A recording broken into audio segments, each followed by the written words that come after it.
It's Jill here with the Hometown Homestead, and today I'm going to talk to you about a topic that was actually recently posed by one of you awesome viewers. The question is, how do I use Logic of English in conjunction with our very hands-on math program, which is Math with Confidence? So I want to talk to you today about how I do both programs with a large family, but more specifically, how I'm incorporating Logic of English in a house with 5 kids that range in age from 9 to 1, and share with you some things that I found over time that have made it a lot easier, as well as what items you actually must have, in my opinion, and what you can skip. So if you're interested in Logic of English and a super hands-on fun curriculum, hang out while I share with you some tips about how I made this work in our house. So really quick before we jump in, I want to touch base on what exactly Logic of English is, as well as how or who it might be best for. Logic of English is a very hands-on, game-based program, and it's built on the Orton-Gillingham principles of teaching phonics in a very, very, very thorough way. So if you have a kiddo who you want to have a very solid background in phonics, which I think all kids can benefit from personally, then this might be something you want to consider. It's also something to consider if you don't want to spend a lot of time on bookwork and you want your kids to have fun while they're doing it. Everybody at my house wants to get out the yellow book, so that has been a really nice blessing for us because I don't have to beg people to come and do their work. So Orton-Gillingham, it is a foundations level curriculum, so this is the one that's going to have a lot of fun in it. In the Logic of English line. The other program, which is the Essentials program, is actually not one that I've used here. I'll touch on more a little bit later about what I do with my kids once they finish foundations, so stick around to the end to find out exactly where we go next. When it's time for Logic of English to introduce the regular alphabet, they don't actually call them by name. They teach the kids the actual sounds that each letter makes. So for example here, instead of saying E, the child will learn to call it E, which the back of the card will show you the names for both. So it's like tent and E like bee. So every single letter will have all of the sounds on the back. Some letters do only have one sound, but many of them have multiple, and Y is a great example of that. Instead of just saying Y, they have ya, I, and E. So they would say ya, I, E. There are different ways that you can teach these. They're game-based. My kids all kind of get in a rhyme of how they say them. So this is ya, I, E. And if they ever get stuck, I'll hum that same tune. And they tend to pick up on it really fast and spit it back out. So that has been super helpful for us. They do have an MP3 format of the songs that go along with some of the books to help the kids remember as well. So that's something that's out there if that's something that would be beneficial to your home. We use them minimally, but it's not something that I've actually relied on. And the reason being, when I was teaching my first guy with Logic of English, those weren't done yet. If I was starting from the beginning now, I probably would use them just because it would seem like an easier way to teach. But since we've already done it before, I really haven't seen the need to actually add that in completely. Some games that you might kind of expect would be something similar to shooting the cards with a Nerf dart, or a basketball game where they crumple up their little words and then they will throw them. They do races. We have done scavenger hunts. They have one of my kids' favorite activities is called the Silent E machine. And we took some blankets and put them over a coffee table, and they would take the word, and I should have one here for you, but I don't. It's just a little word on a paper. And they would read the word and then climb under the table and use the same word with an E on the end, and it would convert into the next word. For example, they might read the word mad on one side of the table, and then they would crawl under their blankets and come out and reread it on the other side, and it would be made. So it's helping them think of what that E actually is, and giving them a fun way to do it. So those are just kind of some examples of what you might expect. There's also a game expansion pack that we do have, and we play on occasion, but it's not something we've relied on heavily there either. I tend to be really, really minimalist in what I like to add because I hate having clutter around and extra pieces. So if anything can be scrapped, I kind of am a fan of doing that while still keeping the joy of the program intact. So that's kind of where I line up. If you want to do all the things, then buy all the things, do all the things, get the tiles and all of the stuff. But for me personally, I just don't need extra stuff hanging out when I already have 5 kids and a lot going on already. So the question that was actually posed to me in the viewer comment on another thread was how do I actually incorporate such a fully parent-involved program when having so many kids at home, and in addition to our Math with Confidence program that we're already using. Side note, if you're not familiar with Math with Confidence, make sure to check it out. I will make sure to link to some videos at the end. It is a fabulous program and has changed my kiddos from hating math to being ready to do it. So that has been a really huge blessing for us as well. But back to the conversation at hand, which is logic of English and how to make that work for the family. When my first guy was just starting out, we did A, B, and C all in order, no summer off and no breaks. And I found that was really helpful because it allowed us to just continually progress and not have to relearn anything that we had forgot over the summer.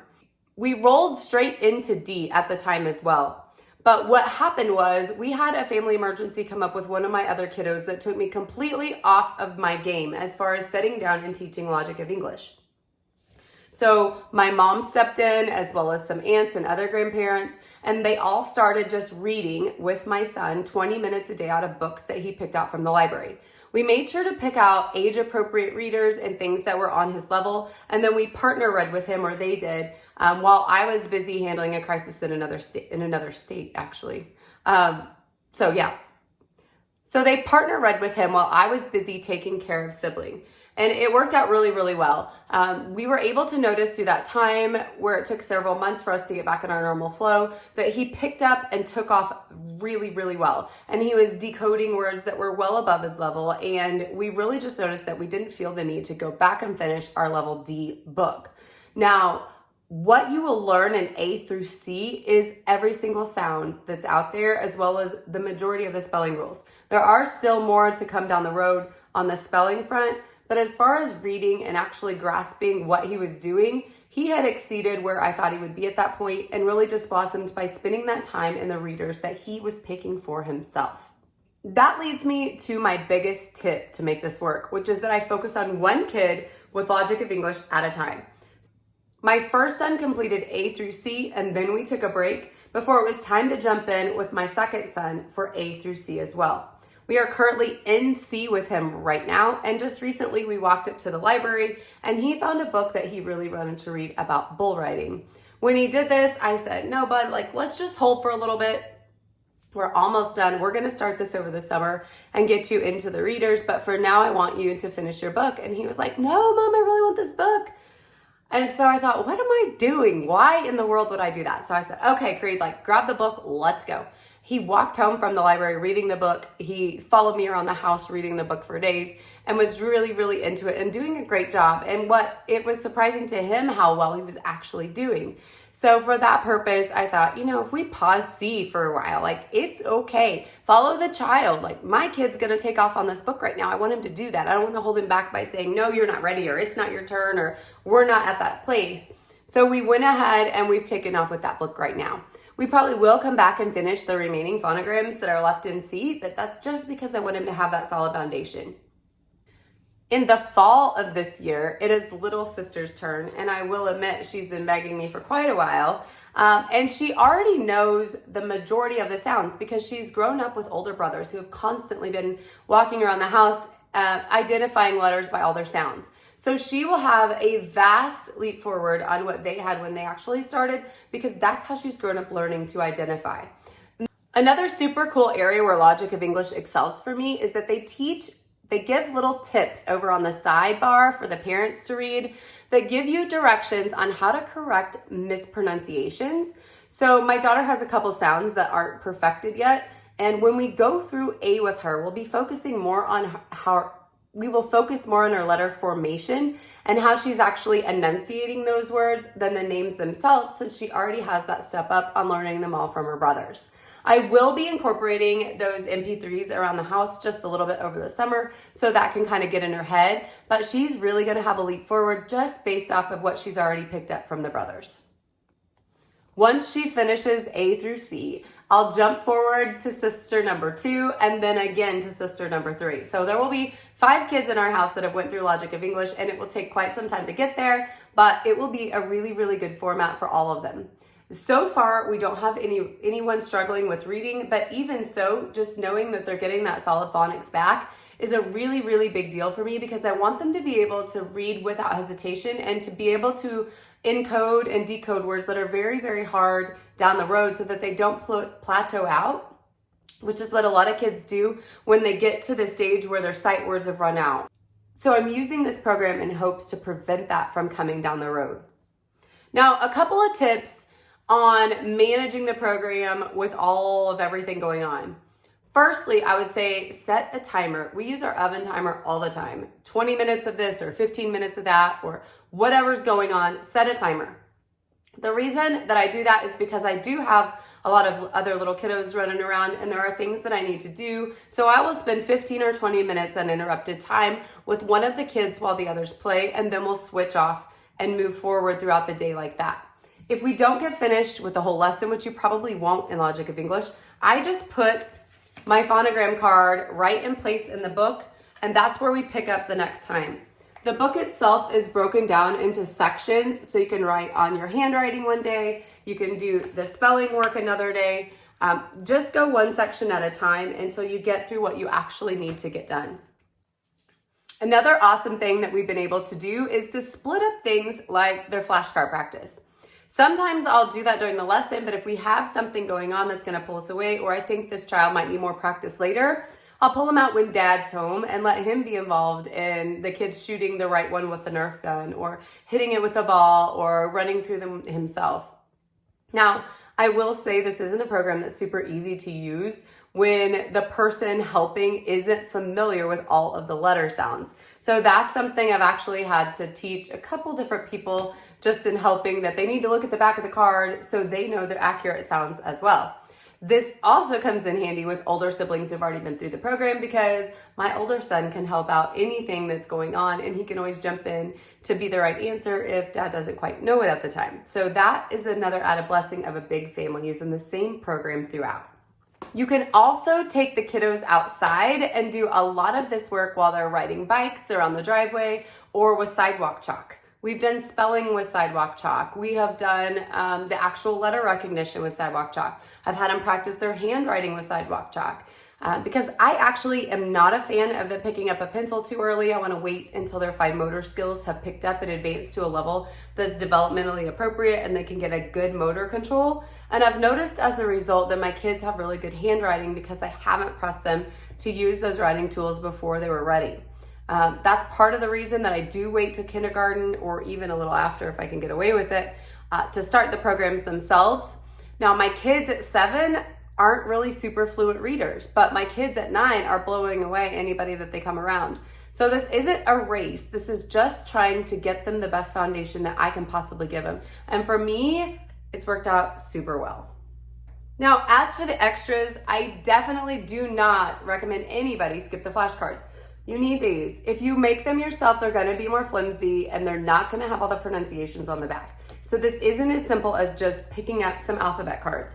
You need this information, especially when you get into some of the more complex ones.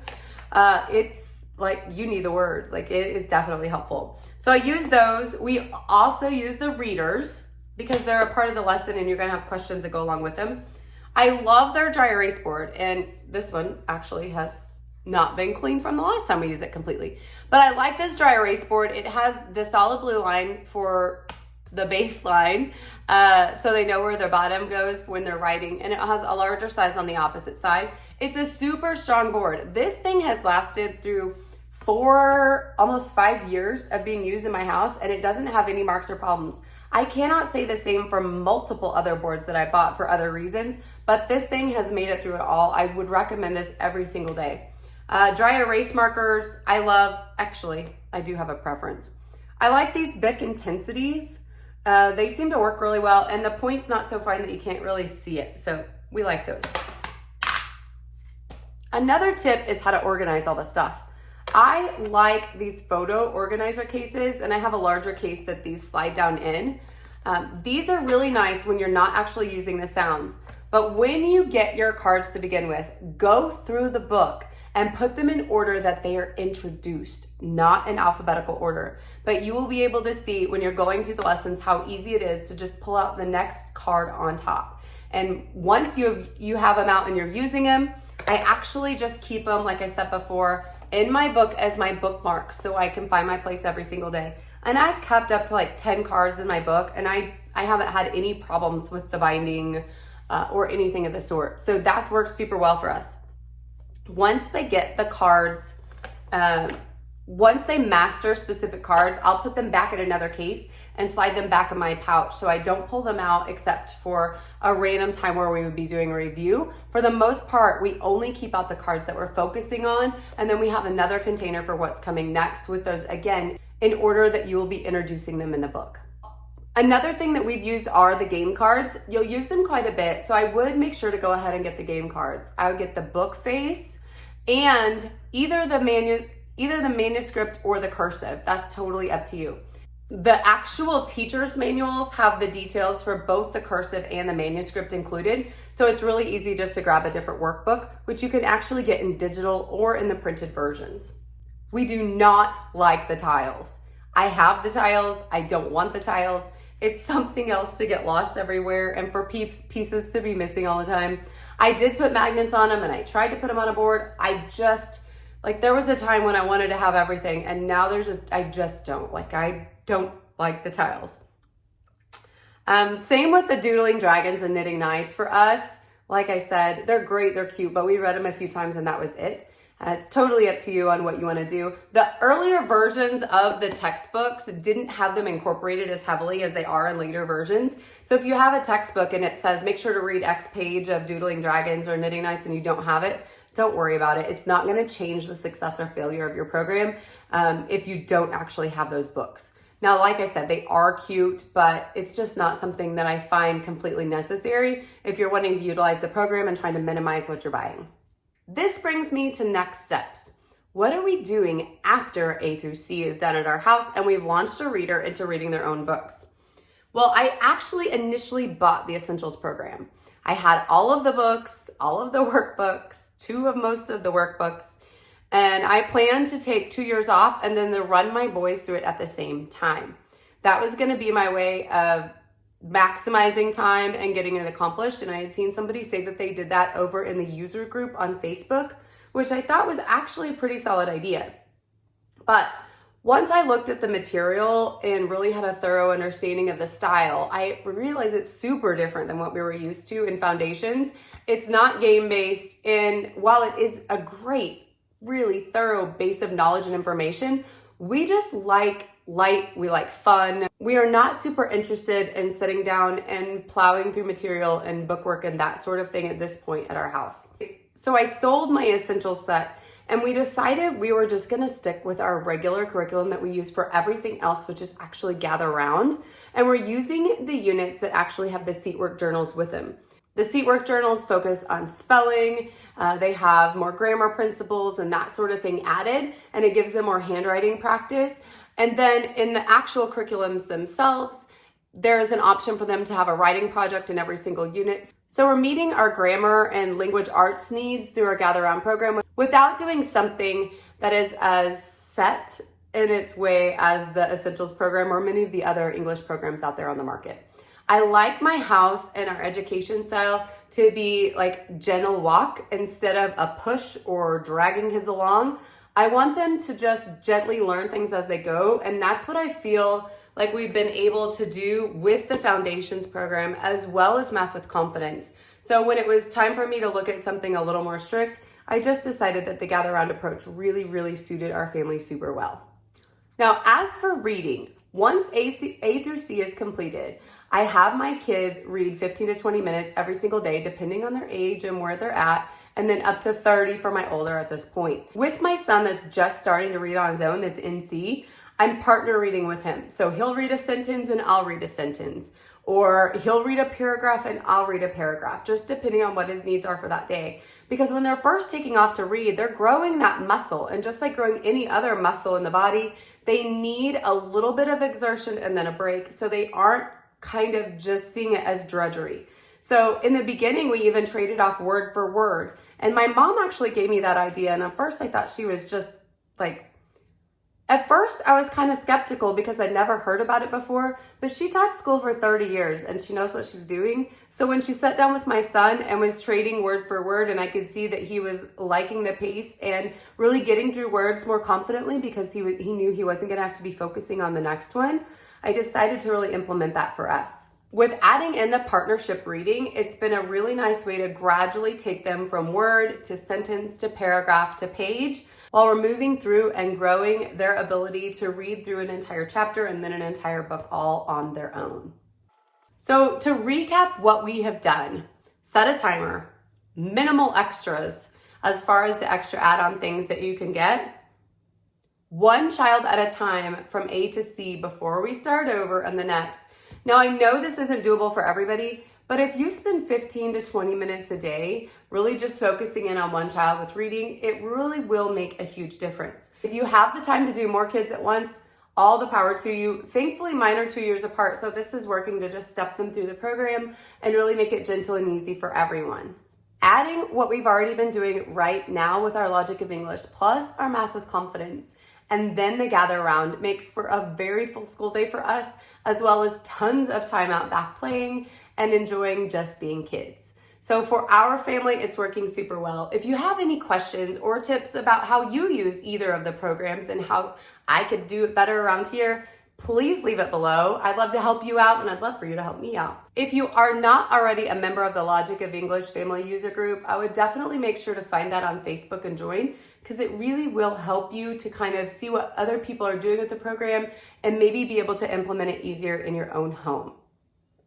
If you are looking for a fun way to introduce spelling and grammar and handwriting and reading to your kids, I definitely do recommend checking out Logic of English. If you enjoy homeschool content, homesteading content, chickens, cooking, kids, any of it, make sure to subscribe and hang out, because you never know what we're going to be coming up with next. Thank you all for stopping by the Hometown Homestead. I hope to see you back soon. Have a great day.